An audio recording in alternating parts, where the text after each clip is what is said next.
দ্রুতগতিতে বাইক চালাতে গিয়ে নিয়ন্ত্রণ হারিয়ে বাইক খাদে, চালক সহ বাইকে থাকা আরোহী গুরুতর আহত।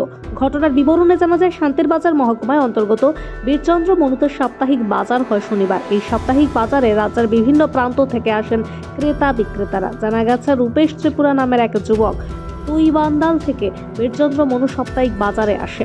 পরবর্তী সময়ে বাজার শেষে নিজ বাড়িতে ফিরে যাওয়ার সময় দ্রুত গতির ফলে নিয়ন্ত্রণ হারিয়ে বাইক থেকে ছিটকে পড়ে বাইক চালক সহ আরোহী।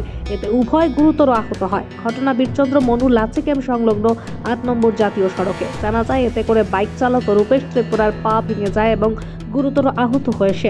পাশাপাশি বাইকে থাকা আরোহীও অল্প বিস্তর আহত হয়। ঘটনার খবর পেয়ে তড়িঘড়ি ছুটে যান মনপাথর থানার ওসি জয়ন্ত দাস। খবর দেওয়া হয় শান্তির বাজার অগ্নি নির্বাপক দপ্তরকে। অগ্নি নির্বাপক দপ্তরের কর্মীরা ছুটে গিয়ে আহত দুজনকে শান্তির বাজার জেলা হাসপাতালে নিয়ে যায়। সেখানে আশঙ্কাজনক অবস্থায় তার চিকিৎসা চলছে। অনুমান 2:45 দিকে আমাদের কাছে একটা খবর আসে যে বীরচন্দ্র মনু থেকে উদয়পুর যাওয়ার পথে লাচি ক্যাম্পের কাছাকাছি একটা জায়গাতে একটা বাইক দুর্ঘটনা হয়।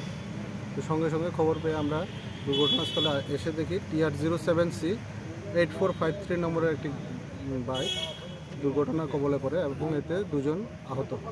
একজনের পা ভেঙে গেছে। সঙ্গে সঙ্গে আমরা শান্তিরবাজার দমকলে খবর দিলে তারা এসে তাদের দুজনকে শান্তিরবাজার জেলা হাসপাতালে নিয়ে যায়।